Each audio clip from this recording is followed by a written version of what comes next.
Irmãos, eu quero agradecer a Deus aqui e, primeiro, parabenizando os jovens da igreja.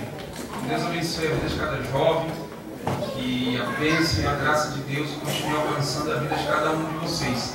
Amém? Deus abençoe grandemente a vida e o projeto de cada um de vocês. E ao Clodoaldo também, que é um amigo e sempre tem coragem de me convidar para pregar aqui nas festas dos jovens. Deus abençoe. E eu quero fazer aqui um agradecimento. Eu prego desde 93, chamado que Deus me deu, e eu atendi o chamado e tem sido muito gratificante o chamado que Deus me deu. E eu ando por vários lugares, viajo, e hoje eu quero fazer um agradecimento ao pastor da igreja. Todas as vezes que eu estive aqui me recebeu muito bem e sempre me tratou muito bem com a minha família. Eu quero agradecer, viu, pastor? E a gentileza do Senhor é muito bom. E quando a gente volta em outra igreja é porque da outras vezes deu certo, né? Então eu quero aqui de público agradecer a vida do pastor e a todos os irmãos. Amém? Deus abençoe grandemente. E que eu estava falando um pouco do alto, é uma responsabilidade assim que fica muito grande na vida da gente, né? Mas que Deus abençoe o pastor por todo o carinho que ele tem tido para comigo todas as vezes que eu estive aqui com vocês. Queridos, eu quero ler um texto com vocês. Carta de Paulo aos Romanos, capítulo de número 13. Carta do apóstolo Paulo aos Romanos, capítulo de número 13.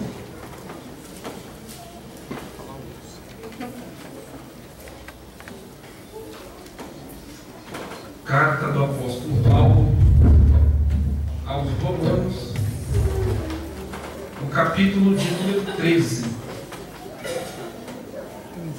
Eu quero ler dos versos de número 11 ao de número 14. Após a leitura do texto, eu gostaria que vocês permanecessem com a sua Bíblia aberta. Hoje eu vou fazer uma coisa diferente aqui, irmãos. Tá? Eu vou fazer bem diferente. Diferente assim, entre aspas. Hoje nós vamos aprender aqui muito. Pode ser, é encerramento de congresso. Vocês receberam bastante durante esses 2 dias. Mas hoje eu quero trazer vocês bem pertinho do texto. Tá bom? Quero trazer vocês assim bem pertinho do texto. Eu vou fazer uma coisa bem diferente aqui. Mas eu creio que nós estaremos daqui edificados para a glória de Deus. Bem? Também quero agradecer a presença do Luiz. Está ali o Luiz e a irmã Odete e o Vitor. Não tem orgulho santo, né? Não existe isso, né? Nem vaidade santa, não tem. Mas eu tenho. Se não tem, calma, pastor. Calma. O Luiz, ele é... Não sei se eu vou... O Luiz é meu amigo, eu não posso chamar ele de senhor. Vou chamar ele de amigo. O Luiz é um amigo que eu encontrei no seminário. Ele aceitou Cristo lá na minha igreja. E ele foi fazer teologia. E o Luiz estudou, ele e a esposa. Não, primeiro foi só o Luiz, né? O Luiz estudou. Ele fez o médio, aí ele disse que queria mais. Aí ele convidou a esposa para estudar, fazer o bacharel em uma das escolas onde eu dou aula. E eles se formaram ano passado. E esse ano eles estão terminando a metodista, a convalidação do curso deles. E é um casal abençoado. E por que eu falo que é uma vaidade santa? Hoje ele é professor, irmão. O que eu vou fazer agora? Eu criei, agora tem que tomar cuidado. Luiz é professor hoje, irmão. Eu fico muito feliz. Eu olho a vida do Luiz e da Odete. A Odete é uma estudiosa das escrituras. E ele hoje é professor da escola dominical lá na minha igreja, na classe de casais. E ele é professor de um seminário da Assembleia de Deus no Belém. Então eu louvo a Deus pela vida desse casal. E todas as vezes, irmão, dentro de uma sala de aula que eu encontro alunos dedicados, eu encosto, eu falo, irmãos, aqui tem livros, lê esse livro, vai, irmão, e eu tenho um orgulho assim, porque o Luiz tem passado em minhas mãos em algumas matérias, é um pesquisador nato da Bíblia. Que Deus abençoe, viu, Luiz? Continue dando sabedoria para o casal, né? Eles, Marcelo, metodista é difícil. Falei, irmão, as coisas para Deus é dessa maneira, né? E hoje está aí, andando com as próprias pernas. E eu fico feliz pela vida do Luiz e a vida da Odete. Então eu tenho orgulho desse casal aí, né? E eu que dava aula na sala de casais, depois eu pego, né? Hoje ele está lá dando aula. Eu fico muito feliz de ver o Luiz crescendo na graça e no conhecimento.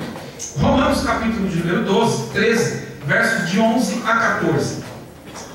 E digo isto a vós outros que conheceis o tempo: já é hora de vos despertardes do sono, porque a nossa salvação está agora mais perto de quando no princípio cremos. Vai a alta noite, vem chegando o dia. Deixemos, pois, as obras das trevas, revestimos-nos das armas da luz. Andemos dignamente como em pleno dia, não em orgias e bebedices, nem em impudícias e dissoluções, não em contendas e ciúmes, mas revestimos do Senhor Jesus Cristo, e nada disponhais para a carne no tocante às suas consciências. Eu gostaria que você permanecesse com a sua Bíblia aberta. Eu quero fazer uma exposição do texto, e o tema da minha mensagem aqui hoje, jovens, quando o Clodoaldo me passou o tema, é um texto difícil, um texto complexo, mas eu quero falar hoje sobre como viver na presente era. Esse será o tema da mensagem aqui nessa noite. Como viver na presente era. Irmão, eu falei que eu ia fazer um negócio diferente. A Bíblia é como que se fosse uma senhora que sentasse numa cadeira e começasse a fazer uma coxa, né? E você sentado, olhando essa senhora fazer aquela coxa. Ela vai pegar retalhos, porque normalmente uma coxa se faz de retalhos. Ela vai pegar aquele monte de retalho costurando. No primeiro momento ela não faz sentido. Você olhar aquele monte de cores, aquele negócio, ela vai entrelaçando uma coisa, vai fazendo uma costura. A gente só consegue entender depois de terminado. Aí fica bonito. Aí todo mundo quer comprar, é caro, não é? Aí todo mundo, nossa, que coxa linda. Porque ela foi tecendo aquilo, ela foi juntando as partes, e aquilo foi fazendo sentido. Por que eu estou falando isso? Para nós entendermos esse texto aqui, que nós acabamos de ver, que é um texto complexo, primeiro eu quero montar uma coxa de retalho com vocês. Quando eu terminar a coxa, vocês vão dizer assim, agora faz sentido. Tá bom? Posso começar a montar? Vocês vão me acompanhar no raciocínio? Então acompanhem comigo aí para a gente montar uma coxa, para eu falar desse capítulo de número 13, que é um texto que eu acho muito atual e que eu espero que fale ao teu coração. Então vamos voltar lá 10 capítulos atrás. Não vocês, mas eu. Vamos lá, mentalmente, vamos voltar 10 capítulos atrás. Por que Paulo escreveu essa carta? Paulo tinha um desejo de ir a Roma. Só que Paulo nunca foi lá. E Paulo ele queria visitar os irmãos que já haviam sido evangelizados por alguns cristãos da diáspora de Atos dos Apóstolos, alguns crentes que foram dispersos em Atos capítulo de número 2. E esses cristãos evangelizaram a cidade de Roma, e Roma aceitou o evangelho, e muitas pessoas abraçaram o evangelho em Cristo. Paulo ele tem um desejo de ir lá. Ele vai dizer isso na sua carta, quando ele escreve, ele diz que o desejo dele era muito grande de visitar os crentes em Roma. E qual que era o objetivo dele visitar os cristãos em Roma? Na carta que ele escreve aos Romanos, ele diz que a única intenção deles não era formar uma igreja onde já tinha igreja formada. A intenção de Paulo em escrever aos crentes em Roma é porque Paulo tem um coração ardente para falar do Evangelho. Paulo quer falar do Evangelho de Cristo, a qual ele abraçou, a qual os cristãos de Roma também haviam abraçado. E Paulo vai escrever essa carta. E a carta que ele endereça aos cristãos em Roma é falando sobre o Evangelho de Cristo. E os 3 primeiros capítulos que Paulo escreve dessa carta, Paulo vai falar que o homem estava debaixo de uma condenação, que o homem estava debaixo da ira de Deus, que o homem havia pegado a revelação de Deus e transformado a revelação de Deus, transferindo para a glória corrupta dos homens. Então eles pegaram toda a revelação que Deus havia dado e havia transformado para homens, quadrúpedes e répteis, e o homem sufocou a revelação de Deus. Então Paulo, até no capítulo 3, ele diz que toda a humanidade estava debaixo de uma condenação, e que por merecimento de Deus, eles só mereciam a ira, a condenação. E no capítulo 4, ele vai dizer que Abraão, quando Abraão abraça abraça a voz de Deus. Abraão não abraça porque havia uma lei. Abraão abraça porque havia uma justiça de Deus, e ele abraça por fé aquela justiça. Quando Deus chama ele no capítulo 12 e diz: sai da tua terra, da tua parentela, e vai para o lugar que eu te mostrarei. Paulo vai dizer, irmão, que tudo isso Abraão faz por fé. Abraão não viu nada, ele não sabia para onde ia, e por fé ele abraça tudo isso. E Paulo então vai dizer que o cristianismo é abraçado não por vista,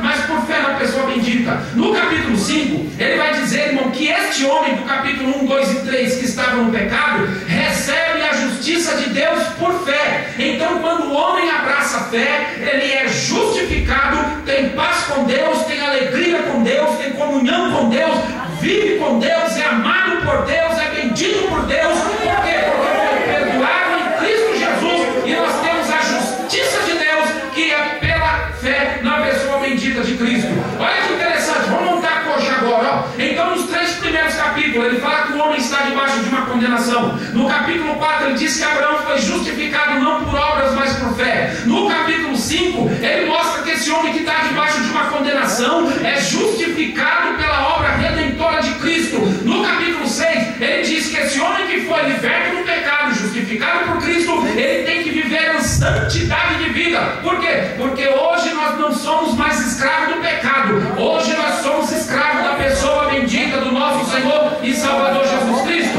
No capítulo 7, ele vai dizer que esse homem justificado agora, ele está livre da lei, porque a lei nos condenava, a lei apontava o teu pecado e não deixava você ser livre. Mas ele vai dizer que a lei passou porque nós estávamos presos nela e Cristo nos libertou da lei. No capítulo de número 8, agora ele vai dizer que nós fomos santificados no capítulo 6, libertos da lei no capítulo 7, e no capítulo 8 não tem mais nenhuma condenação para os que estão em Cristo Jesus, que vivem segundo o Espírito e não segundo a carne. Aí ele vai colocar uma guerra entre a carne e o Espírito. Aí ele diz: viva no Espírito e não cumpra o desejo da carne. O capítulo 9, 10 e 11, Paulo dá uma pausa em tudo isso para falar da, vamos dizer assim, da justiça dos judeus, para falar da eleição dos judeus. Então ele dá uma pausa em tudo isso. No capítulo 12, vocês estão entendendo? Amém. Ó, eu estou montando a coxa, eu vou chegar aqui, ó. No capítulo 12, o capítulo 1, 2 e 3, o homem estava onde?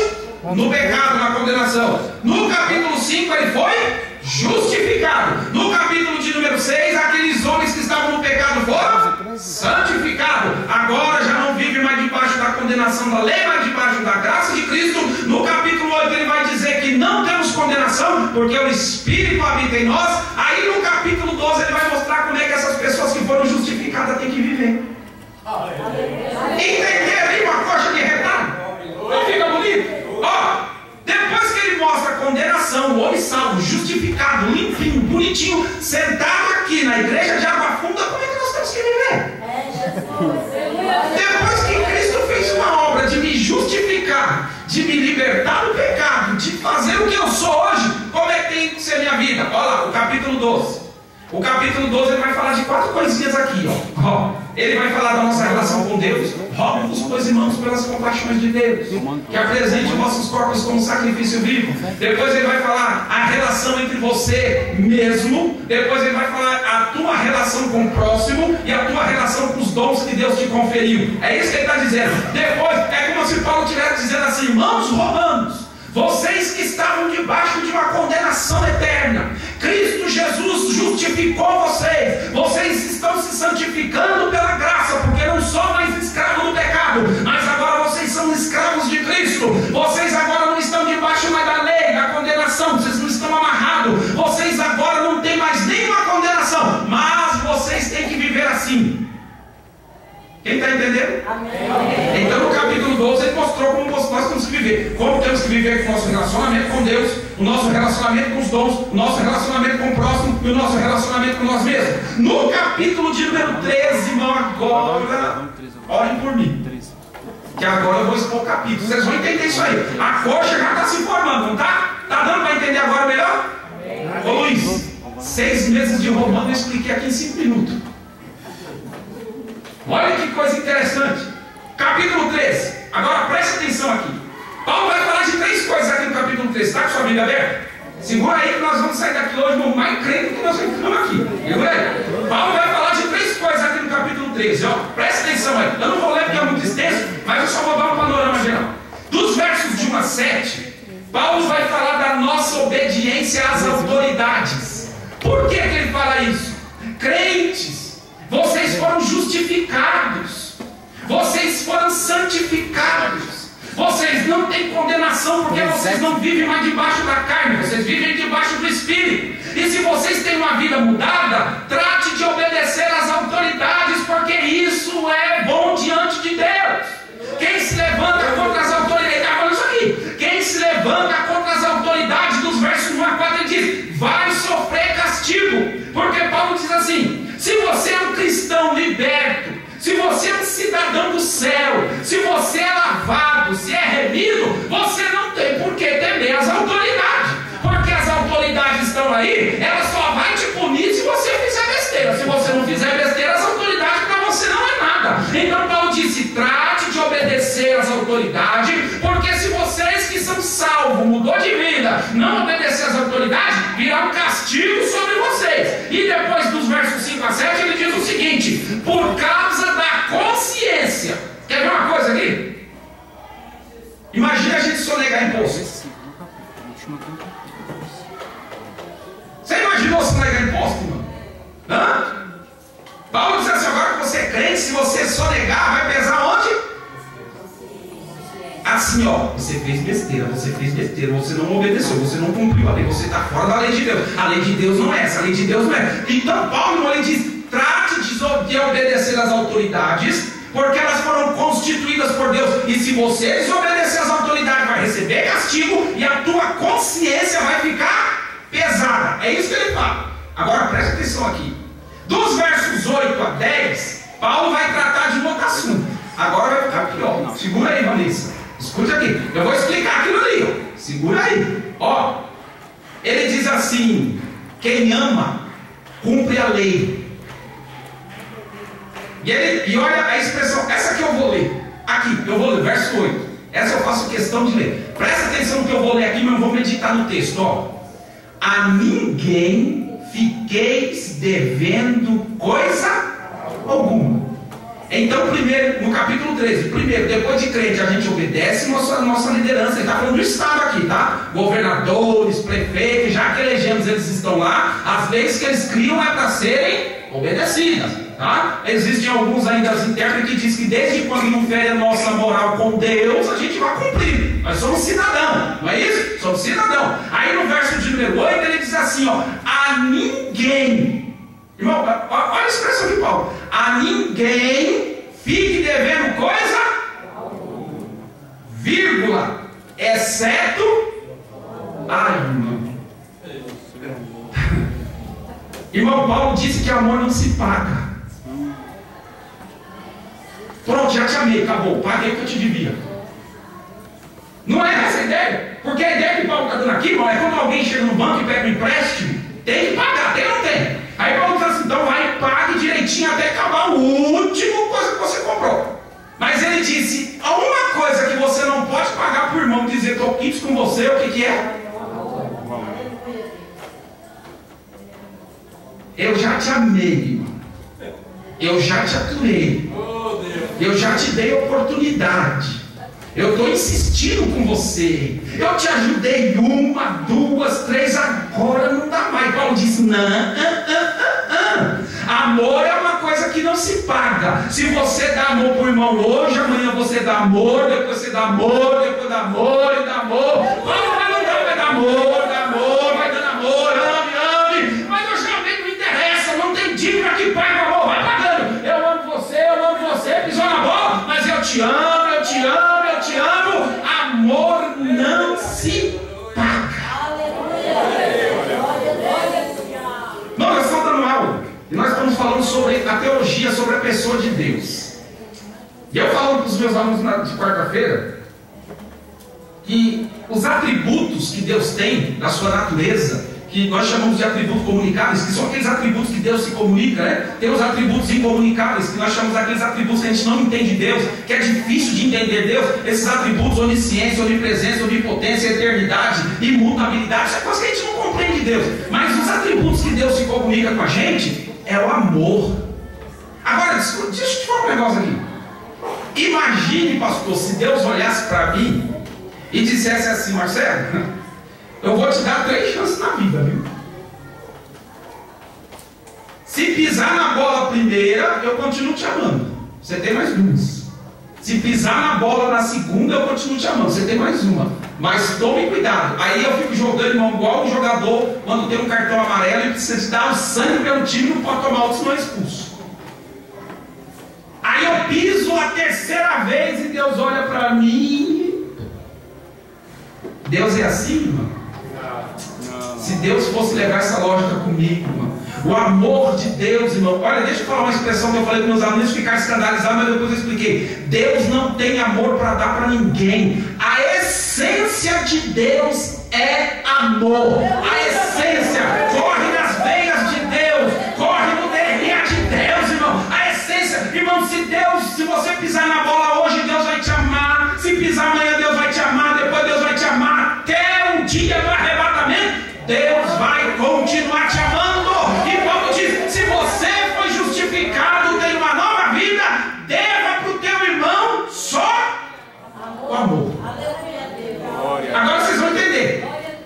Entenderam tudo isso aqui que eu falei? Amém. Agora eu vou explicar o porquê que ele disse assim, ó. E digo isso, verso 11.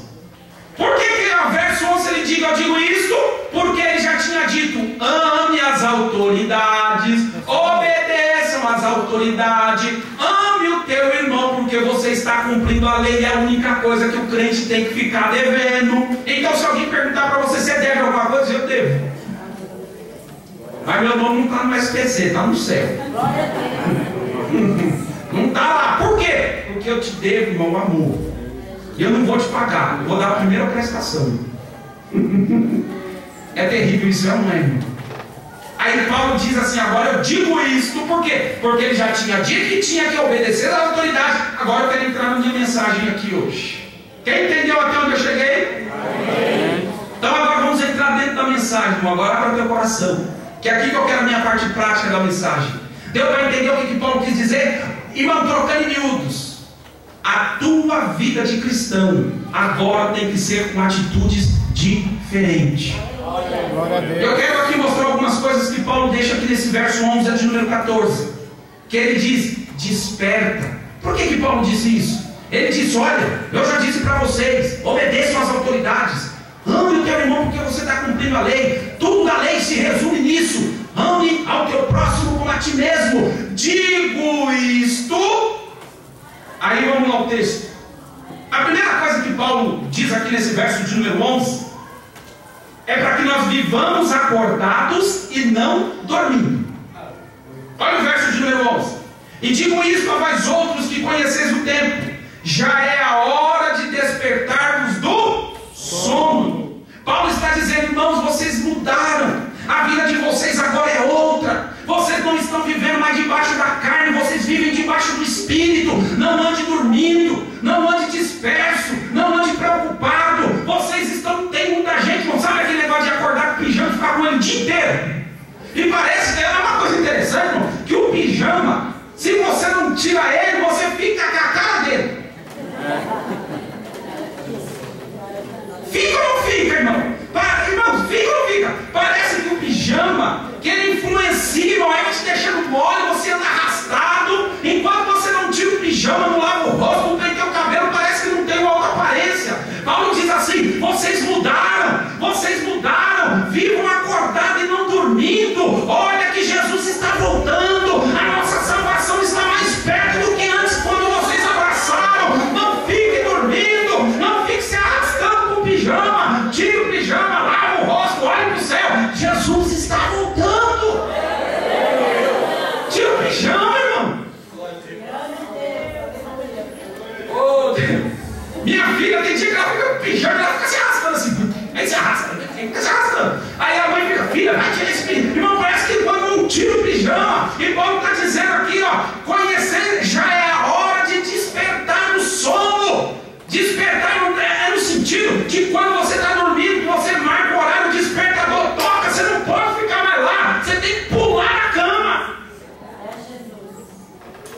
que nós estamos esperando?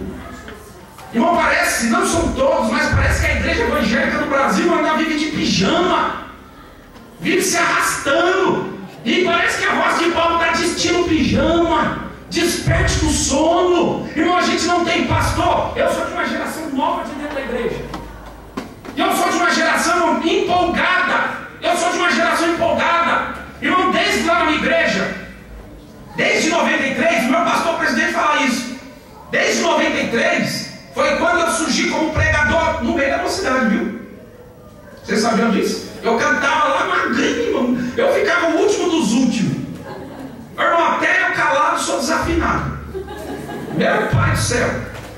E quando Deus aprove de me despertar, ter interesse pelas escrituras, o meu pastor diz até hoje que aquela geração não se levantou e na geração de hoje, irmão, não tem um jovem pregador na minha igreja. E Paulo está dizendo: desperta, irmão, acorda. Cadê aquela geração que busca, que ora, que lê Bíblia? Aquela geração que evangeliza, que vai para cima, aquela geração que tem Deus no coração, não troca as coisas de Deus por nada. Paulo está dizendo: vamos despertar, vocês já mudaram, vocês respeitam as autoridades, vamos ver se a gente acorda, tira o pijama, Jesus está voltando. Irmão, que nós possamos despertar isso no nosso coração nessa noite. Ô irmão, eu falo para os meus alunos, eu falo: ser pentecostal, irmão, não é as manifestações externas.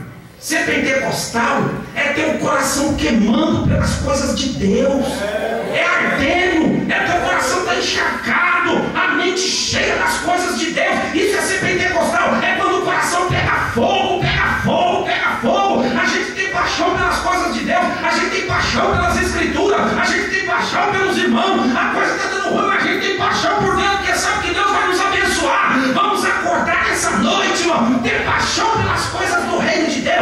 Jesus está voltando, é ter paixão. Paulo disse: acorda, porque senão não dá. Tira esse pijama, o pijama está influenciando.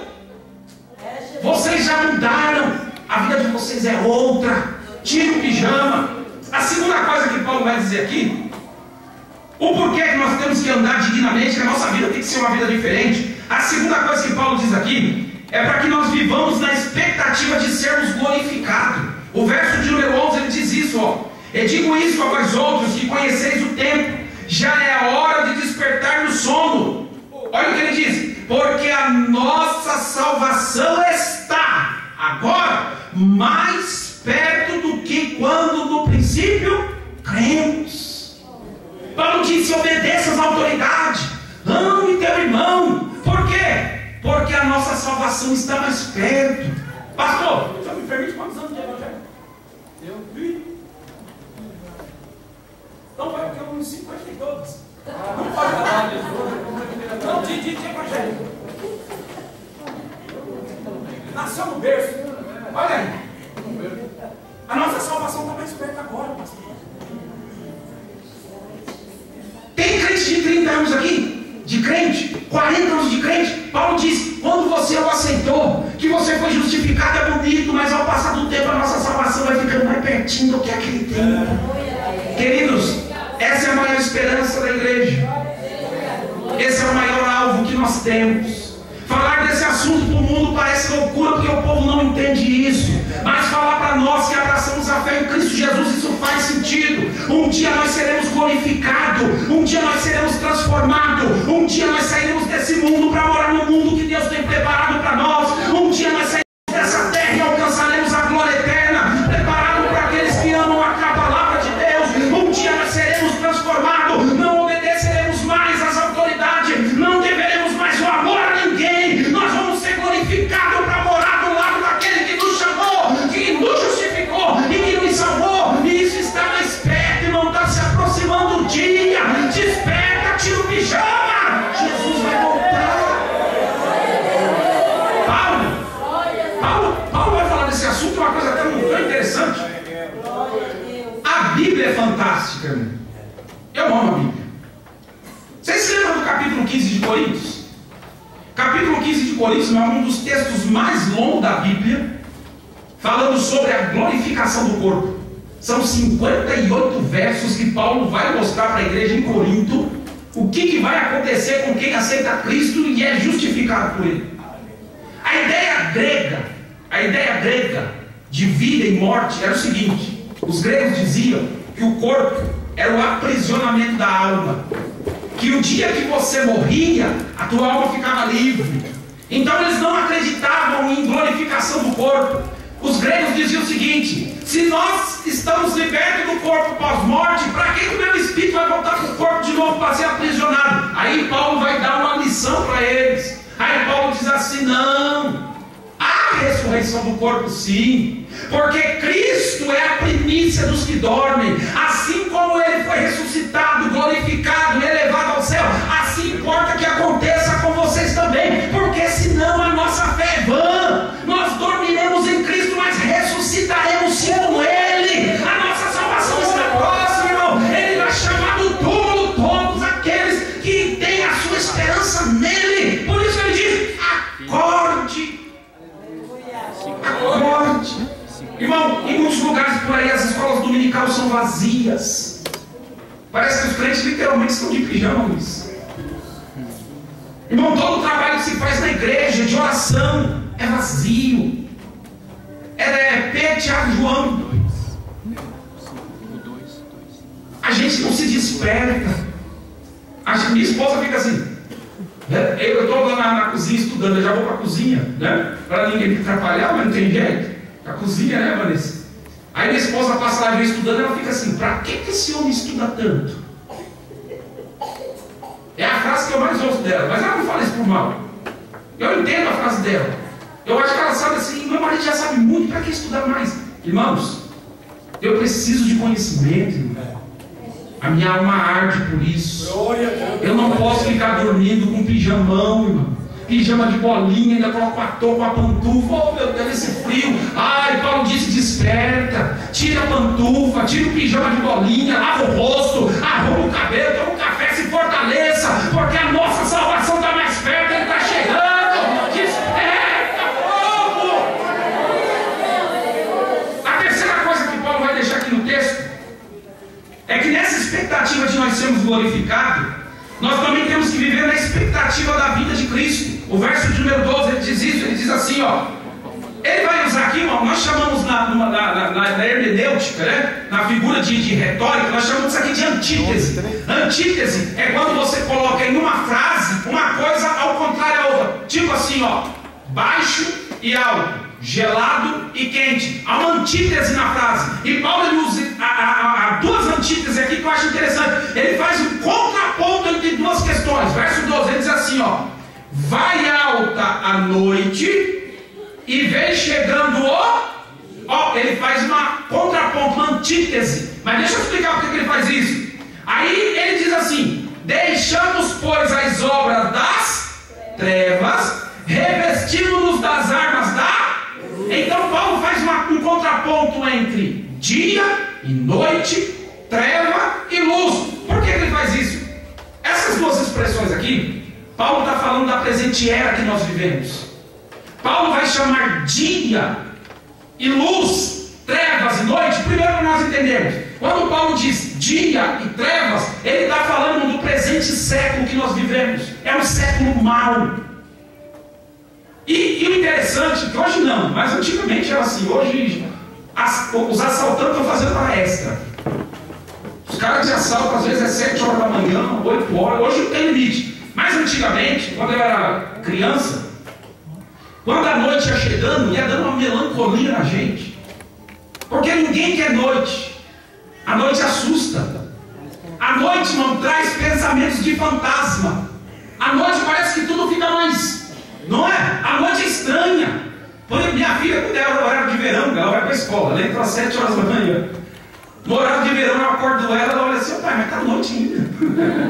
Porque na ideia dela se estuda de quê? De dia. Então ela não quer saber da noite. E Paulo diz que a noite é esse presente século, aonde os homens enganam, aonde a mentira, aonde a prostituição, aonde a roubo, a furto. Há pessoas que não temem a Deus, que não estão nem aí para Deus, blasfemam de Deus, vivem na carne, vivem fazendo a sua vontade. Paulo vai chamar essa presente era de noite, trevas. São dias sombrios, são dias que não permitem que o cristão durma. Aí ele vai dizer, mas nós temos que viver o dia, a luz, ou seja, nesse presente século, mostre a tua vida de cristão, mostre que você é diferente, mostre que você está esperando a volta de Cristo, mostre que você obedece às autoridades, mostre que você ama os teus irmãos, mostre que você é santo, mostre que você foi justificado, mostre que você foi glorificado pela glória eterna bendita de Cristo.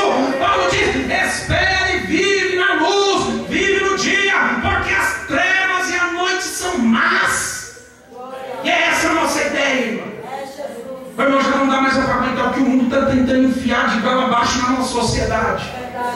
Nós vamos andar de dia, nós vamos andar na luz, porque a nossa salvação está mais próxima agora. E o escritor aos Hebreus, irmão, ele diminui um pouco do tempo por metade. Ele diz, um pouquinho de tempo, o que há de vir virá, e ele não tardará. Essa é a maior esperança nossa, irmão. Essa é a maior esperança da igreja, é que um dia ele virá e não tardará.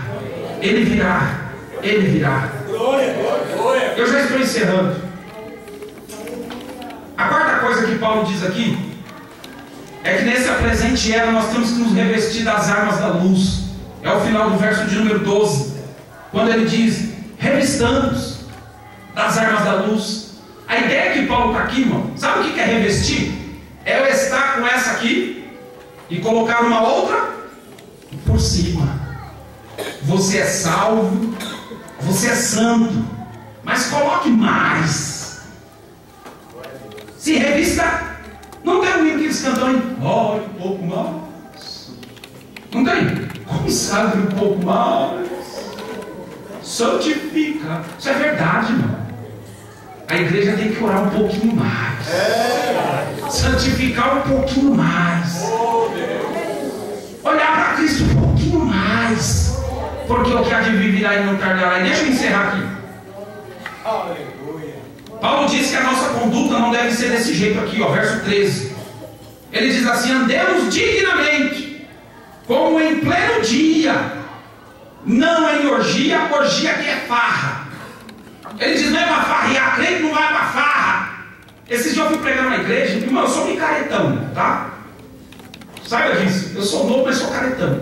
Eu sou daqueles crentes antigos, irmão, que gostam de servir a Deus com fidelidade. Eu sou bem antigão. E esses dias eu fui pregar numa igreja, era um simpósio de uma semana, eu fui um dos professores.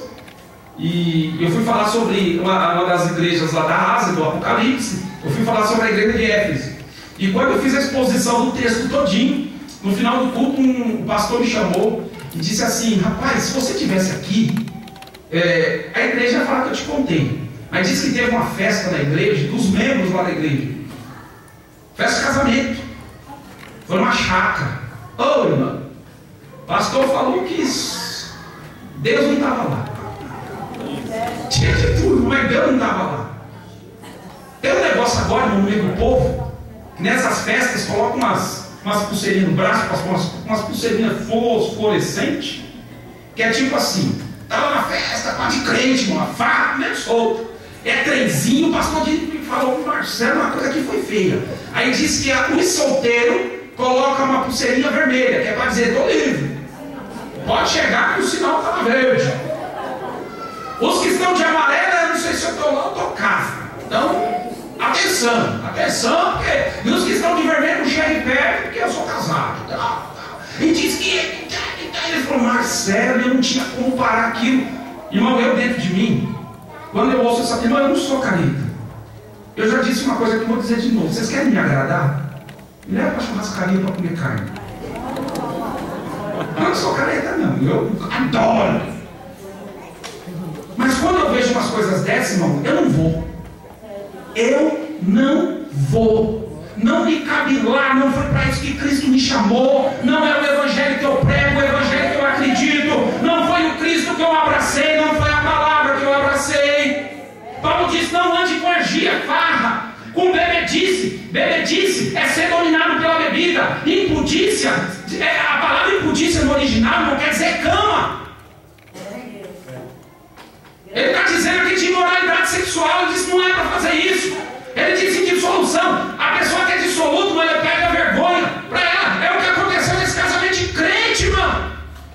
Perderam a vergonha. Não quer nem saber. Vamos aí.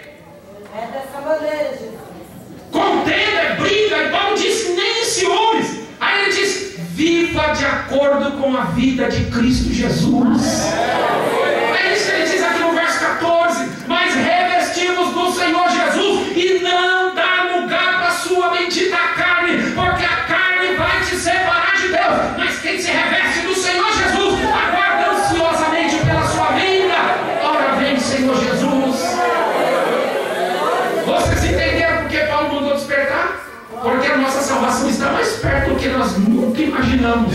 E um dia nós seremos glorificados. Vocês entenderam a mensagem? Eu quero orar com vocês. Sentadinho. Eu quero orar com vocês. Vocês entenderam, jovem?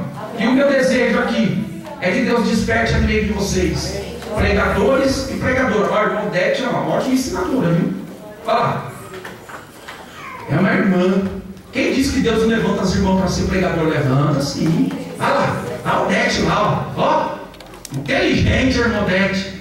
E eu quero que Deus levante aqui no meio de vocês rapazes e moças que tenham amor pela obra do Senhor. Amém? Vamos orar. Pai, em nome de Jesus, eu quero te adorar nessa noite.